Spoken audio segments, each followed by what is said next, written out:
Olá, gente boa, muito boa noite. Estamos iniciando mais esta edição do Papo Dinâmico na PUC TV Goiás. E também você pode nos acompanhar nas redes sociais, no YouTube, no canal do programa Papo Dinâmico, também no Facebook, no Instagram, no Twitter, sempre lá no perfil do programa Papo Dinâmico. Vai lá, curte o nosso programa, manda sua mensagem, sugere tema para debater aqui conosco, que estamos dispostos a te chamar aqui, de repente você fazer parte desse programa. Hoje vamos falar de saúde ocular.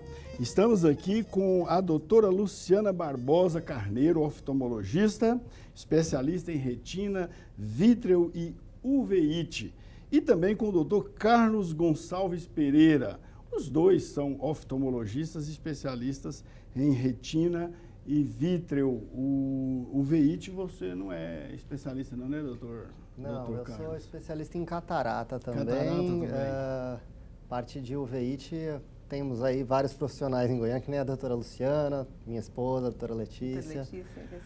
Doutor Carlos, aproveitando que o senhor já está falando, boa noite, seja bem-vindo aqui no Papo Dinâmico. Boa noite, obrigado pelo convite. Eu espero poder contribuir aí falando cuidados básicos aí da visão com todas as pessoas. Doutora Luciana, obrigado pela presença, muito boa noite, seja bem-vinda. Eu que agradeço, boa noite a todos.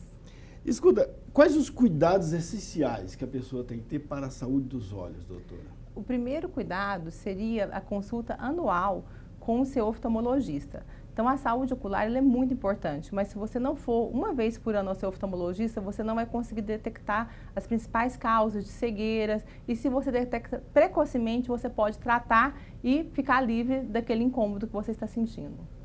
Uma vez por ano tem que ir ao oftalmologista? O ideal seria uma vez por ano, exatamente. Pois é, mas além de ir ao oftalmologista, que cuidados outros a pessoa tem que ter? Por exemplo, colírio, porque tem gente que faz automedicação. Exatamente. Existe algum remédio que a pessoa possa usar no olho? Lavar o olho, sabão, qual tipo de sabão? Tem que ser sabão neutro? Sabão neutro, né? Para lavar os olhos, sabão neutro, água filtrada.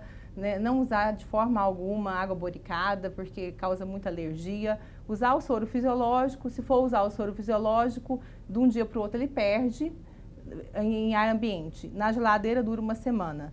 Então, você não deve usar colírio de modo geral sem uma receita, porque esses colírios que compram em farmácia, muitas vezes tem vasoconstritor e pode piorar, inclusive, o seu problema. Então, por isso que a gente preconiza que qualquer colírio, mesmo que seja uma lágrima artificial, deve ser prescrito pelo médico oftalmologista. Pois, doutor Carlos, claro, a gente sabe que as pessoas podem ter problema de saúde no olho, uma doença, uma conjuntivite, qualquer outro problema de saúde.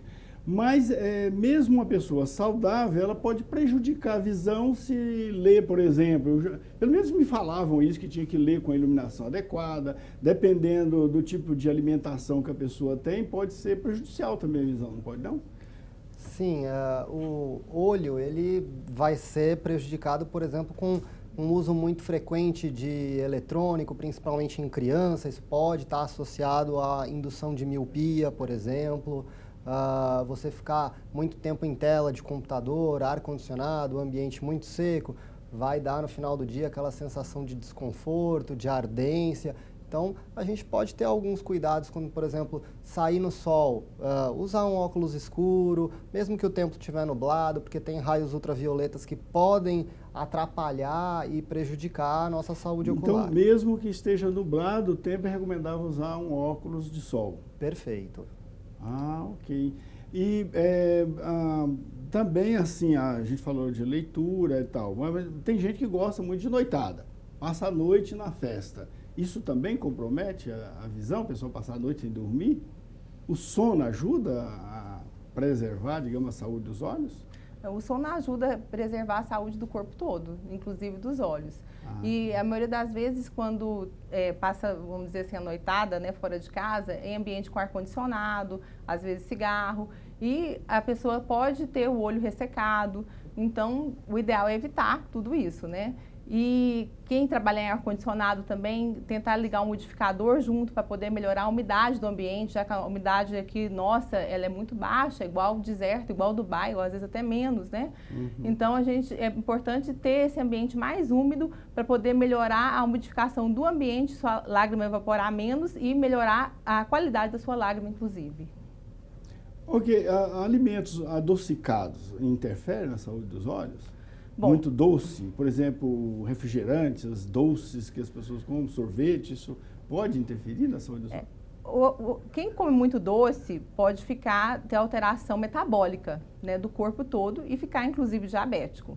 E quando a pessoa fica diabética, quando ela tem alguma alteração metabólica, pode ter alteração dos olhos, né?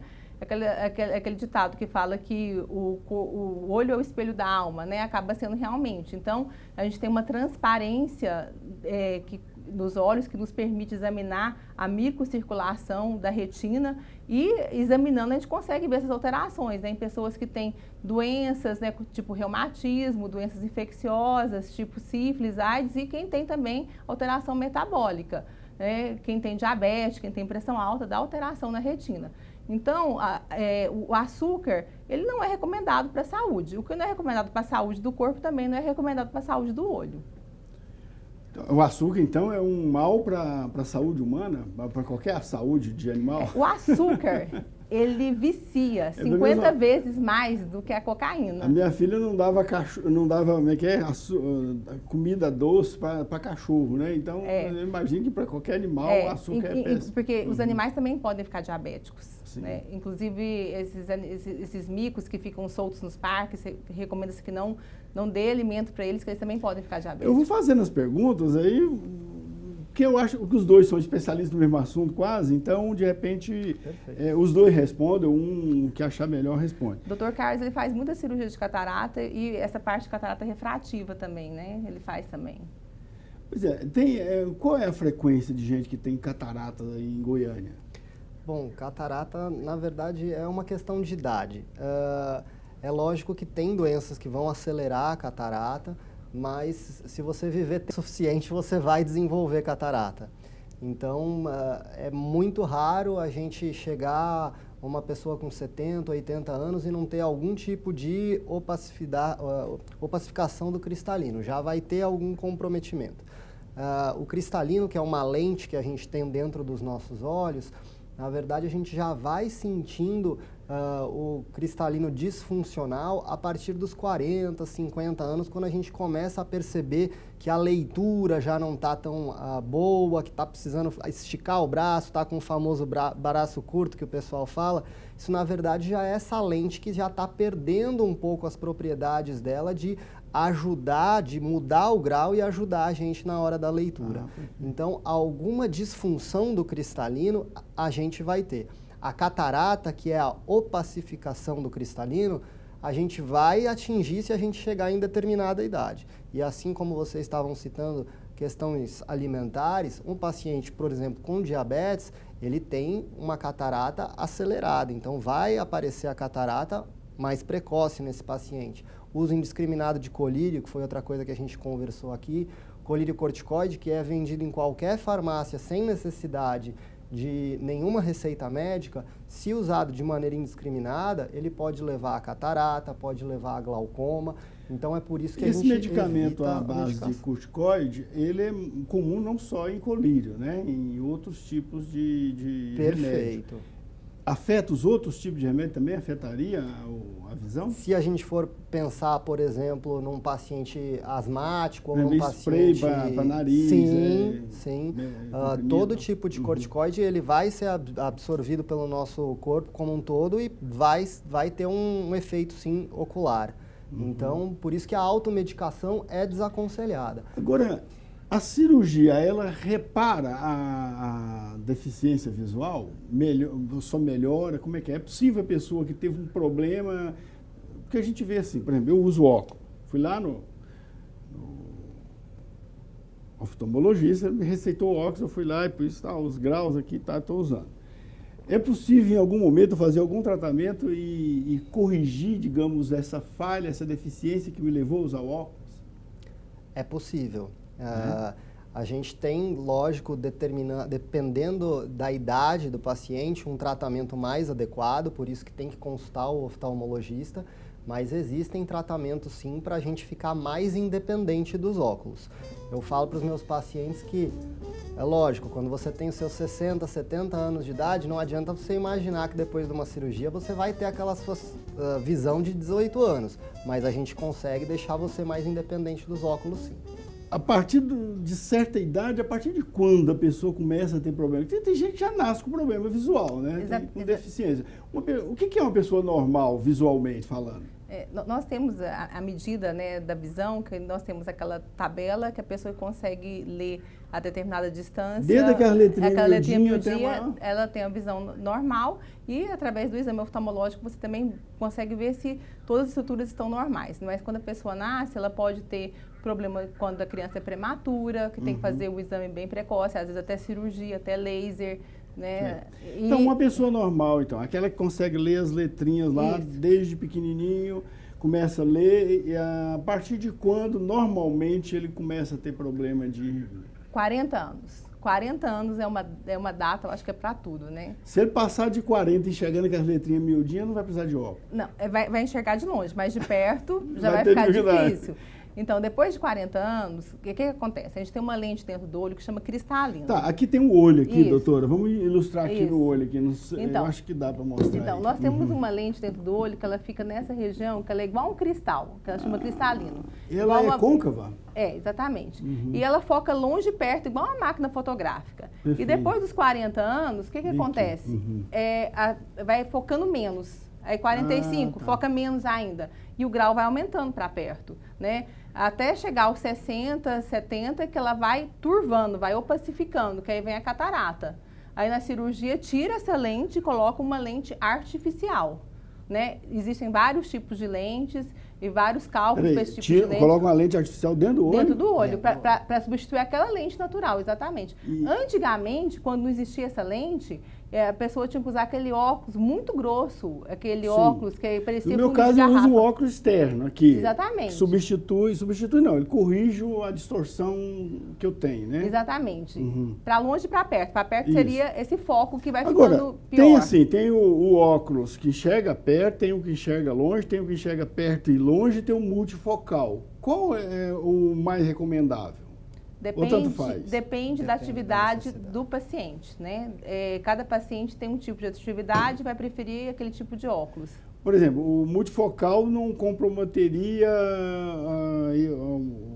sei lá, aceleraria, digamos, o comprometimento, ou o que enxerga só para perto, aceleraria o comprometimento da visão? Isso é uma coisa muito importante que muitos pacientes perguntam para a gente no consultório.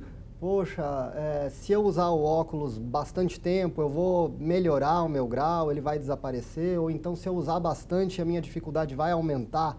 Isso não acontece, tá? O óculos, ele é para você corrigir a sua visão naquele momento e você ter uma boa visão e poder fazer a leitura e poder ver a sua televisão com qualidade. Ah, perfeito. Tá, vamos voltar aqui, doutor Luciano, você está explicando aqui. Então, existe hoje lentes artificiais que substituem com... O cristalino, exatamente. E com perfeição ou com uma certa... Assim, igual Deus fez, né? Igualzinho Deus fez, talvez não. O natural ainda é o melhor. Não é possível fazer o artificial melhor que o natural. Ainda não, mas assim, muito próximo, né? Existem lentes modernas que focam longe, média distância e perto, inclusive. E o problema da assimilação pelo organismo, é tranquilo? Não, essas lentes, elas já têm tecnologia que elas não têm nenhum problema, vamos dizer assim, de rejeição. Né? Isso não tem nada a ver com lente de contato? Não, essa lente é uma cirurgia, que faz a cirurgia dentro do hospital, dentro do centro cirúrgico, retira o cristalino e coloca a lente artificial. Essas lentes, você até perguntou, poxa, é melhor ou é pior? A gente não tem, como a doutora Luciana bem frisou, Deus faz um material que a gente ainda nunca vai ter igual. Mas é importante frisar que alguns pacientes, por exemplo, que desde pequenininhos sempre usaram óculos, sempre foram míopes, com essas lentes a gente consegue muitas vezes corrigir essa deficiência de longe, de perto, essa miopia, esse astigmatismo, ou até aquela dificuldade do para perto quando a gente fica depois dos 40 anos, essas lentes elas já têm essa capacidade de conseguir corrigir o grau da pessoa. Mas veja Isso bem, quando a significa- pessoa tem catarata, a gente não está indicando essa Sim, quando substituição o do problema é no- cristalino, Perfeito, um isso é cristalino importante transparente frisar. que opera para poder ficar livre do óculos. Não, quando a pessoa tem a catarata e já está causando baixa de visão e esse cristalino já está opacificado, já está turvando, aí tira e coloca uma lente Por exemplo, artificial. a cegueira, o que causa cegueira? É problema no cristalino ou existem causas diversas? para a Existem cegueira? múltiplas causas de cegueira, né? A principal causa de baixa de visão, que no caso não é cegueira, seria os erros refrativos, a necessidade de usar óculos, né? Então, 60% dos pacientes que não enxergam de forma adequada, a maioria é realmente falta de óculos, né? O Conselho Brasileiro de Oftalmologia, junto com o Ministério da Saúde, está com várias ações para poder corrigir isso no Brasil. Eu creio que vai ser num período muito curto, a gente vai conseguir corrigir isso.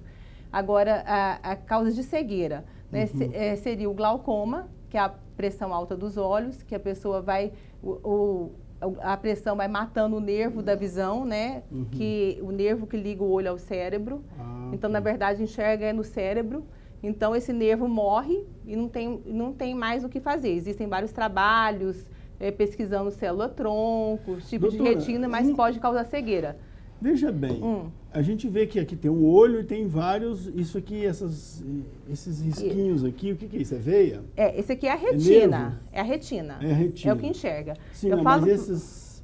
são as veias e as Esses artérias. traços aí, as artérias. As veias e artérias. O olho é como se fosse seu relógio. A córnea seria o vidro do relógio, né? E a retina seria a máquina do relógio. Então, a retina é o que enxerga. Ok, então dizer que eu vejo a verdade quando eu vejo com os meus olhos não quer dizer que é necessariamente a verdade que eu estou vendo, né? Não.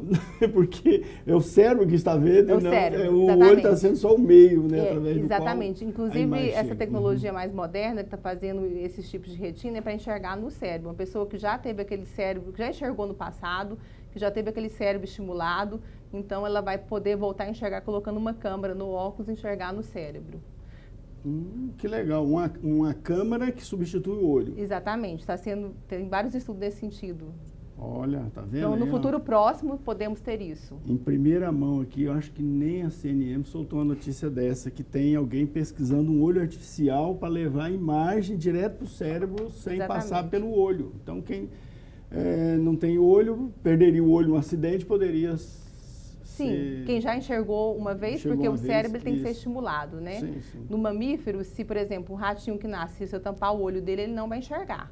Perfeito. Então, se a pessoa nascer cega, não. Mas se algum dia ela já enxergou, então ela pode voltar a enxergar um dia com essa tecnologia Então, que vamos está ver. sendo desenvolvida. Então, a senhora falou, o glaucoma é a ligação, quando a ligação entre o olho e o cérebro fica prejudicado aqui. Quando esse nervo fica Esse prejudicado, esse nervo óptico que liga o olho ao cérebro, Isso. esse nervo aqui, Isso é uma pressão que a pessoa sofre aqui dentro do olho. dentro do olho. A pressão aqui dentro, ela vai afetar o nervo lá atrás. Lá atrás, e aí não chega informação no cérebro, a É. pessoa fica cega, digamos assim. Né? É como se fosse um fio do computador, né? Se cortou o fio, né, Isso. não transmite. Nós já vimos pode ter a catarata, que é o problema na retina. Isso. Na córnea também, que é o vidro do relógio, né? Que é essa primeira camada aqui, antes da íris. Se tiver alguma opacidade. É essa aqui que a gente olha e acha a pessoa bonita. Isso, ou feia, né? exatamente. Mas geralmente acha bonita. Então, se a córnea tiver alguma opacidade também, aí faz os transplantes de córnea, né? Que tem hoje várias técnicas, inclusive uma córnea doadora pode servir para 2 receptores. Qual é a função da córnea na visão? A córnea, ela vai fazer a proteção do olho, ela é a primeira lente do olho. Sim. E ela é a primeira lente transparente que ela tem também uma parte refrativa. Peraí, o olho é composto de lentes? Então, um também, sistema então, de lentes. Sim. isso significa que as imagens que a gente vê podem ter dimensão diferente do que a gente vê. Sim. Uma dimensão real, porque a lente altera as dimensões das coisas. Inclusive, assim, quem é míope tem esse olho maior. Né? A miopia seria o olho grande, alongado. A hipermetropia seria o olho mais curto, o olho menor. Ok. E a presbiopia, que é a vista cansada, é esse cristalino, Peraí, essa lente a fatigada. hipermetropia é um problema que a pessoa tem que faz ele ver as coisas menores do que são de verdade? Não necessariamente. O olho, ele é menor. Aí o foco que esse sistema de lentes faz, ele fica alterado, entendeu? Porque o foco, quando o olho é normal, o foco é na retina. Tá, Quando o olho é menor, aí o foco fica atrás do olho. A gente pode dizer que os objetos que a gente enxerga são normais se eu tenho uma visão normal. Isto é, uma visão que consegue ver aquelas letrinhas pequenininhas. A gente está falando muito das letrinhas, é importante frisar também que aquelas letrinhas, elas são só uma das funções que a gente testa, que o oftalmologista tem que testar e que a gente vai avaliar quando a gente está falando de visão. A gente tem o campo de visão, que é o primeiro sintoma, sinal que a gente vai perceber quando falando do glaucoma, que ele vai matar, digamos assim, perder o campo de visão.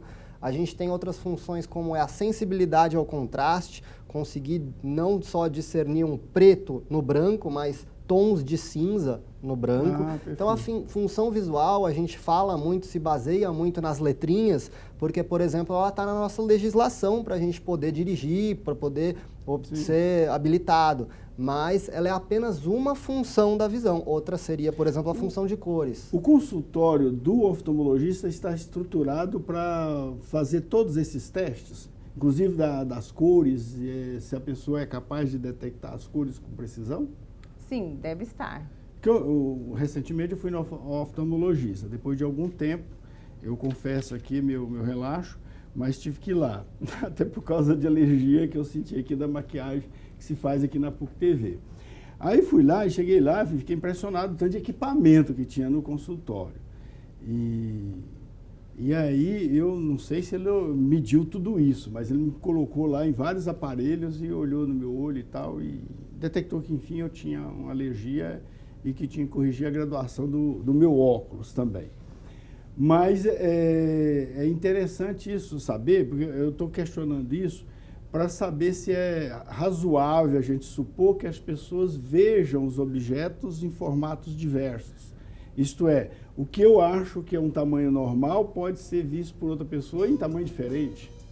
Uma visão borrada, né? Seria o borramento daquele objeto. O tamanho do objeto, na verdade, o que ele vai ser representado no seu olho, na sua retina, ele não é tão importante. O importante é o que o seu cérebro vai interpretar. Então, a gente pode estar vendo um objeto de 5 centímetros, a doutora Luciana vai, na retina dela, ser isso representado por 1, na sua vai ser representado por 1,5, na minha por 2, e no final das contas todo mundo vai entender, porque a gente tem o cérebro interpretando que aquilo são 5 centímetros.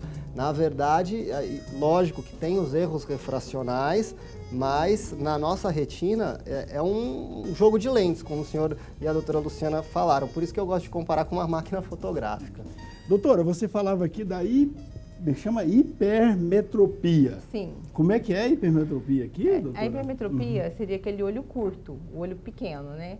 Então, quando o paciente é hipermétrope, o foco da imagem fica, na verdade, atrás da retina. Okay. Aí tem que usar lentes positivas para poder jogar o foco em cima da retina para ele enxergar. E o míope, ele tem um olho grande. Então, okay, o foco fica na frente da retina. Aí tem que usar lentes negativas para levar o foco até a retina. Até a retina. Essa é a função dos óculos? Exatamente, essa é a função ou da lente de contato? Ou da lente de contato, exatamente. Perfeito. Ok. O que mais? O doutor Caio também tinha uma observação para fazer sobre isso aqui. Sim, não, mas eu achei perfeito, do jeito que a doutora Luciana explicou agora, que a gente pensando no olho como uma máquina fotográfica, aquele sistema de lentes que a gente aprende lá na física ótica do colegial. Os raios vêm e cruzam aqui, chegam invertidos. Chegam invertidos, isso é até uma curiosidade que a nossa cabeça que desinverte, a gente vê a imagem invertida. E funcionando dessa maneira é como a doutora Luciana falou, o hipermétrope, a imagem vai estar se formando atrás do olho. No míope, ela estaria se formando na frente. Então, por isso que a gente fala na verdade, ela nem se forma, né? Porque o raio não passa pela retina, ele vai até a retina. No caso, ele estaria passando da retina, como não existe nada. Por isso a gente vê borrado. Exatamente. Acaba não enxergando. Né? É importante ressaltar que quem já fez cirurgia de miopia, aquele olho, anatomicamente, continua míope. E esse paciente tem que continuar fazendo o exame uma vez por ano, porque naquele olho míope a retina é fininha, ela pode ser em alguns locais igual uma peneirinha e pode vir o descolamento da retina desses pequenos furos. A produção coloca aqui a questão dos exercícios, fazer exercícios físicos, ajuda melhor, ajuda de um modo geral, né, o desempenho do organismo, né? O exercício físico é importante para a vida, né? Para a vida. Para a vida. O que é um deslocamento de retina? Bom, o deslocamento de retina é quando essa retina sai do lugar, né? A retina é a parte que enxerga, a parte lá de trás do fundo do olho, onde... Do fundo do olho, ok. É essa parte colorida aqui, exatamente. Como é que chama? Marrom, que cor é essa? Rosada. Rosada. Onde estão as veias e os músculos. Exatamente. Uhum. Se fosse seu relógio, seria a máquina do relógio, né? Sim. Então, ela sai do lugar, com isso a pessoa para de enxergar. Então, o que a pessoa vai sentir? Primeiro, esse gel que preenche o olho, que é o vítreo, ele vai soltando da retina, ele vai sentir flashes de luz e ele vai fazer igual um durex no papel de presente, vai rasgar a retina e descolar essa retina. E aí a pessoa vai enxergar o quê? Uma cortina fechando na sua frente. A retina está dentro... Que material é esse aqui no organismo da gente? O olho é como se fosse uma bola. Na câmara interna da bola seria a retina e essa parte externa é a esclera, essa parte branca do olho, que é recoberta pela conjuntiva, que é essa que dá conjuntivite, alérgica, bacteriana, etc. Entre a retina e a esclera tem a úvea, que dá a uveíte, que é a inflamação. Uva que vem de uva, doutora. Exatamente. A senhora falou aqui no intervalo que podia ser uma jabuticaíte. Exatamente. Ela foi descrita na Europa, né, há 4 séculos atrás, e tem o formato de uma uva. E ela uveíte. É a inflamação dessa camada interna do olho. E o que causa essa inflamação? Reumatismo. É a camada que fica entre a retina e essa camada externa. E a esclera, exatamente. O que causa? Reumatismos, artrite reumatoide, lúpus, doenças infecciosas, paciente... Então isso é grave, não? Toxoplasmose, leishmaniose. Bom, aí tem que descobrir a causa, se é infecciosa ou se é autoimune e tratar especificamente a causa. Né? É importante descobrir a causa porque se o tratamento for errado, fica cego e a cegueira seria irreversível. Perfeito. Escuta, sobre o deslocamento de retina, a pessoa lê com o carro em movimento, dá deslocamento de retina? Não, o descolamento de retina, ele pode ser por conta de trauma, então uma pancada, uma bolada, mas a maior parte dos descolamentos de retina vão acontecer por conta dessa parte transparente que a gente tem aí no olho, que seria, na verdade, o vítreo, que ele é como se fosse uma gelatina. Sim. E algumas pessoas têm uma adesão dessa gelatina mais forte do que o normal.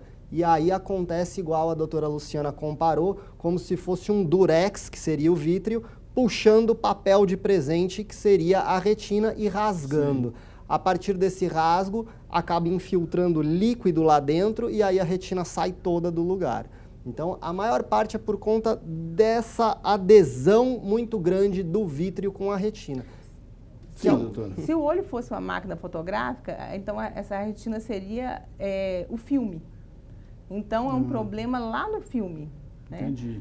E enxergar o olho assim, às vezes está coçando e a gente vai lá e enxerga a mão aqui no olho aqui, também dá descolamento de retina? Descolamento de retina não, mas causa outros problemas que a gente tem que ficar atento. Quais problemas? Bom, primeiro que a gente nunca está com a mão limpa quando faz isso, parece que a gente usa as costas da mão que está mais limpa que a mão. A gente pode, sem querer, estar levando algum tipo de sujeira, algum tipo de bactéria para os olhos. Perfeito. Bom, e segundo que esfregar os olhos a gente já sabe que está associado aí com ceratocone, que aí é um probleminha dessa parte da lente anterior dos olhos, que a gente já conversou, que ela vai assumindo formatos anormais que pode atrapalhar a visão e dar um grau muito alto para o paciente. E o ceratocone é a principal causa de transplante de córnea. Então, como é que chama? Ceratocone. Ceratocone. Porque a córnea, ela é uma estrutura, né, que tem várias camadas e se você coça, você vai quebrar essas camadas. Igual, eu falo para as crianças, né, igual um papel que você amassa ou igual uma latinha de refrigerante que você fica assim com ela, que ela vai quebrar e com isso ela vai estufar e vai dar o ceratocone. Eu brinco com meus pacientes que só pode coçar se for com o cotovelo, dele mesmo, né, que não tem jeito. Não tem jeito, né? Tá, e os problemas de deslocamento da retina são reversíveis? Depende. Depende muito. Quando a gente pega alguma coisa mais inicial, né, Luciana, a gente pode fazer só laser, às vezes uma cirurgia menos invasiva, só colocando um gás para tentar empurrar a retina para o lugar. Quando é uma coisa mais complicada, que a retina já descolou de uma maneira mais importante, o descolamento é maior, pode ser feita uma cirurgia de vitrectomia, onde a gente retira esse vítreo, essa gelatina de dentro e tenta colocar a retina no lugar e segurar. O oftalmologista não tem gesso, então o que vai segurar a retina no lugar vai ser ou óleo de silicone ou então gases especiais que a gente coloca. Credo, nossa senhora. E essa cirurgia do descolamento de retina, ela pode acontecer também, né, o descolamento em paciente diabético. Que o paciente diabético... Tá, por falar em diabetes, doutora, a senhora vai estar lançando aqui o 4º mutirão de diabetes em Goiás, né? Dia Mundial do Diabetes, e vai ter o 4º mutirão aqui em Goiás. A senhora trouxe aqui o relatório, esse aqui é do 3º, do ano passado, exatamente, isso? do 3º. Do 3º aqui tem... É um mutirão, como é que é isso aqui, doutora? Esse mutirão é um mutirão multidisciplinar, é um mutirão específico para o paciente diabético. O paciente diabético vai fazer em um dia só o exame da sua retina e através do exame da retina nós vamos poder conseguir ver esses vasos e classificar se ele tem alteração grave ou não. Se ele tiver alteração grave, ele vai fazer o exame do coração, vai fazer o eletro do coração, vai fazer o exame do pé, para ver se ele tem algum problema no pé, com orientação com endocrinologista, com ortopedista, o exame da urina, para ver se tem proteína na urina, consulta com nefrologista, consulta com cardiologista e vai fazer o laser da retina. Tudo isso em um dia só, no mesmo dia. Dia Mundial do Diabetes, que dia que vai ser, doutor? O Dia Mundial é dia 14 de novembro. Mas nós vamos fazer o nosso mutirão dia 23, porque o dia 14 vai dar um dia de semana, então no sábado é mais fácil para os pacientes. 23 de novembro. Exatamente. Onde vai ser, doutora? Vai ser lá na Fundação Banco de Olhos, no Jardim da Luz. Todos os pacientes diabéticos estão convidados, a família vai também, porque tem um espaço para a família, para poder ter orientação nutricional para a família, de educação física, em relação ao calçado ideal para poder usar. Então é um dia muito importante para você diabético ir fazer seu exame, e você que não sabe que você é diabético também pode fazer a glicemia na hora para saber se está alterado ou não. Pois é, aqui diagnosticado, aqui está falando que tem 14,3 milhões de brasileiros, de habitantes do Brasil com diabetes no Brasil. Exatamente. Desses, quase todos têm problema com visão? Vai ter um dia. Vai ter um dia. Vai ter um dia. Mesmo controlando, pode ter alteração um dia. E se não controlar, essa alteração é mais precoce. Ok. E mesmo um diabetes tem, se aparecer problemas de visão, tem como consertar, curá-lo? Ele pode ter muitos problemas, né? Desde problemas de óculos até problemas na retina. Se esse problema de retina for detectado precocemente, que é o que a gente tenta fazer no mutirão, pode fazer o laser, que lá no mutirão a gente vai fazer o laser no mesmo dia, e esse paciente pode ter uma vida podendo enxergar muito tempo, com uma boa qualidade de vida. Agora, se ele não fizer o laser, o que vai acontecer? Vai sangrar para dentro do olho e vai descolar a retina. E são descolamentos gravíssimos. Dia 23 de novembro é o dia do mutirão. Nesse dia, a pessoa vai lá, é gratuito? Totalmente gratuito, de graça. Ok. E quais os tipos de tratamento ele pode fazer lá, no caso de tratamento oftalmológico? Vai fazer o exame da retina com médico especialista em retina, igual a mim, igual ao Carlos. E, através desse exame, vai fazer os outros exames e o laser da retina no mesmo dia. Que se fosse pelo sistema normal, público, levaria mais de um ano para ele conseguir e poderia até mesmo chegar à cegueira não fazendo esse laser. Eu vejo aqui, nós vamos para o intervalo, mas eu estou vendo aqui no ano passado, muita gente foi, isso aqui é só tratamento oftalmológico que foi feito lá?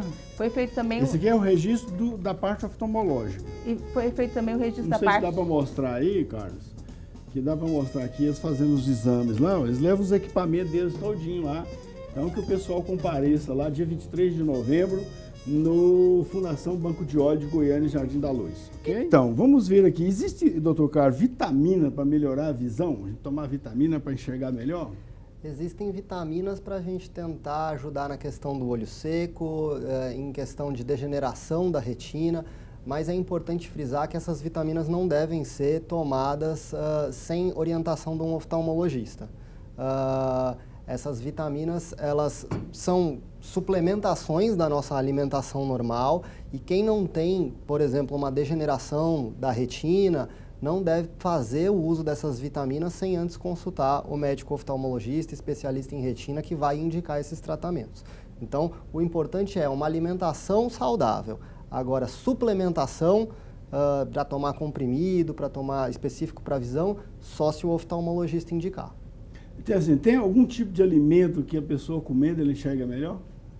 Eu lembro quando eu era pequeno, falava que cenoura ajudava a enxergar melhor. Isso, tem piada, a brincadeira aí da cenoura, do coelhinho, né, para ter a visão boa. A gente sabe que, assim, tem algumas alimentações ricas em antioxidantes, folhas verdes escuras, espinafre, esse tipo de alimentação, ele vai prevenir algum tipo de dano à retina.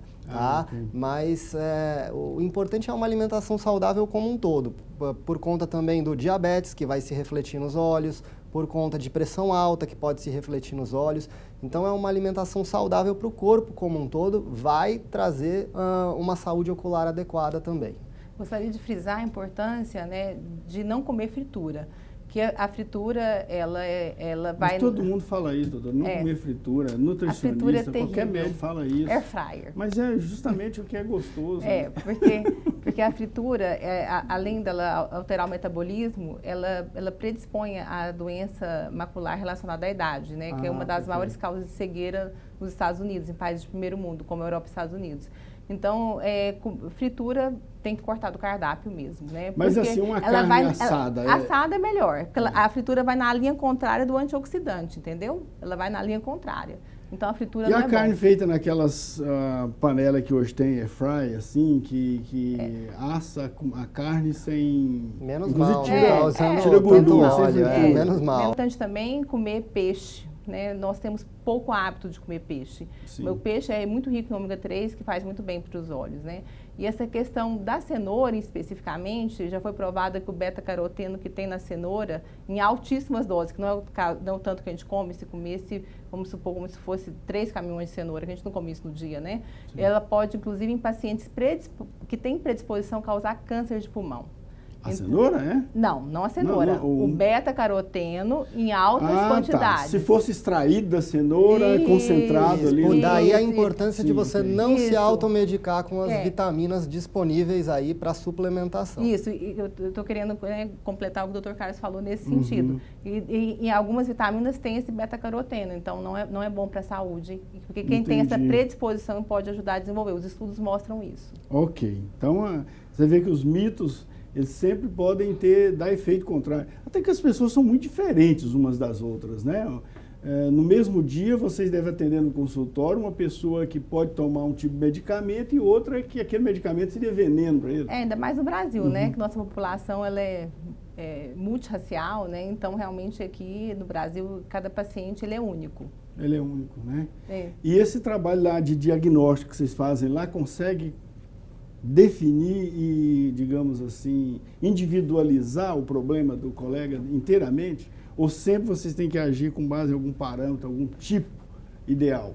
Nós temos os nossos estudos, estudamos para isso, né, na faculdade de medicina, na residência, depois na especialização, e todos os dias estamos atualizando. Então, nós temos assim, essa base científica, mas cada paciente é único.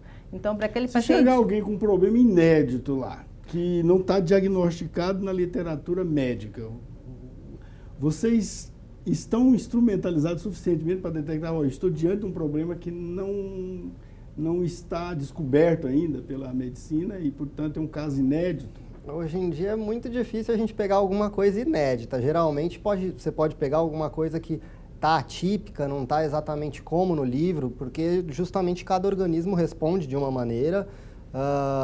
Algumas doenças raras que pesam aí como uma dificuldade de diagnóstico, especialmente na área de uveites, que às vezes o diagnóstico é mais desafiador até do que a terapêutica, mas eu acho que pegar uma doença inédita é muito difícil. Vez por outra, principalmente nesse período seco, alguém adoece, leva no médico e fala, é uma virose. Mas que virose é essa, doutor? Não, é uma virose. E aí passa um remédio, tem que esperar 7 dias para sarar e tal. Mas a impressão que eu tenho é que o médico não sabe exatamente qual a virose, porque pode ser um vírus inédito, um vírus novo, não surge vez por outra um vírus novo. Assim, nós estamos capacitados a detectar novas doenças, se for o caso, né? Principalmente, assim, parasitas e fungos e bactérias, tem uns que não são típicos. Então, se a gente tem dúvida, a gente vai colher aquele material e mandar para exame, mesmo que seja dentro do olho. A gente pode fazer isso também. né? Então, algumas doenças são relacionadas ao trabalho da pessoa. Então, se a pessoa trabalha em determinada função, ou na lavoura, por exemplo, ou se trabalha em consultório, é diferente aquele meio que ela vive. Então, por isso que a gente tem que fazer uma anamnese completa, perguntar tudo que ela faz, ela vai contar, a gente vai ser igual um padre, entendeu? Okay. Ela tem que confessar tudo pra gente que ela faz e pra gente Isso dar o diagnóstico. mostra ainda mais a importância de se consultar o médico, da pessoa não querer agir sozinho, porque Exatamente. além das pessoas serem muito únicas, né, existe a possibilidade de ter um problema único, um problema que ainda não foi diagnosticado pela medicina. Isso, a gente vê aí o ebola que surgiu, Sim. a AIDS, agora teve esse problema aí dos meninos com problema encefálico. Sim, da Zika vírus, né? Exatamente, Zika vírus. Então sempre surge alguma coisa nova e de repente vocês podem estar diante de uma coisa inédita. É uma epidemia, igual Zika, né, que já tinha descrito no passado, mas uma epidemia igual foi agora lá em Recife. Eu estive lá visitando a Fundação Altino Ventura, são mais de 380 crianças com Zika, elas já estão com 4, 5 anos e as mães estão sendo acompanhadas, a maioria das mães estão sem os companheiros, sozinhas, com essa criança.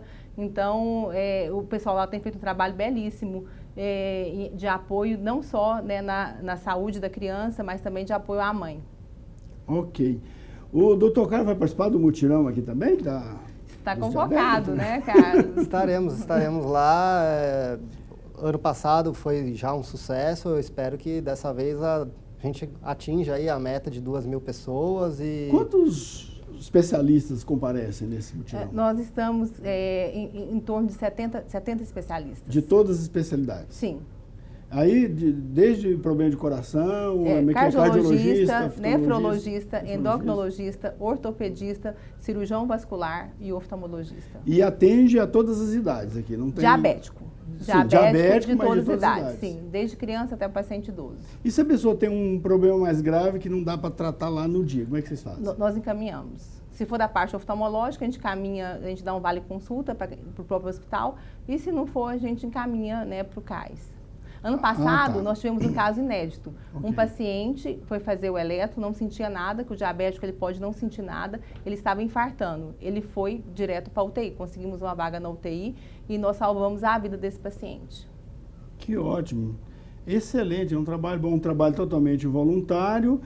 70 profissionais lá na Fundação Banco de Olhos, dia 23 de novembro. Vamos vai lá o nosso telespectador aí, ó. Aproveita essa informação, anota. De repente você vai conseguir curar, ter um tratamento, a sua visão gratuitamente no dia 23, se é que você está tendo dificuldade aí para conseguir seu tratamento pelo SUS ou particular, dificuldade qualquer que você tenha, né? Vamos voltar aqui ao nosso tema aqui.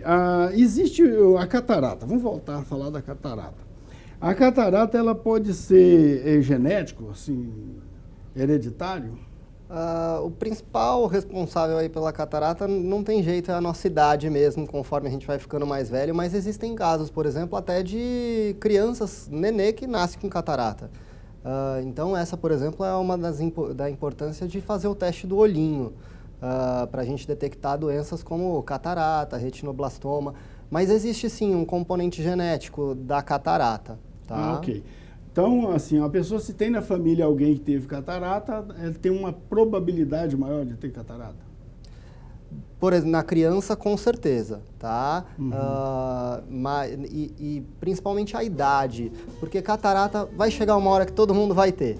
Uma pessoa que se viver até 100, 110, vai ter catarata.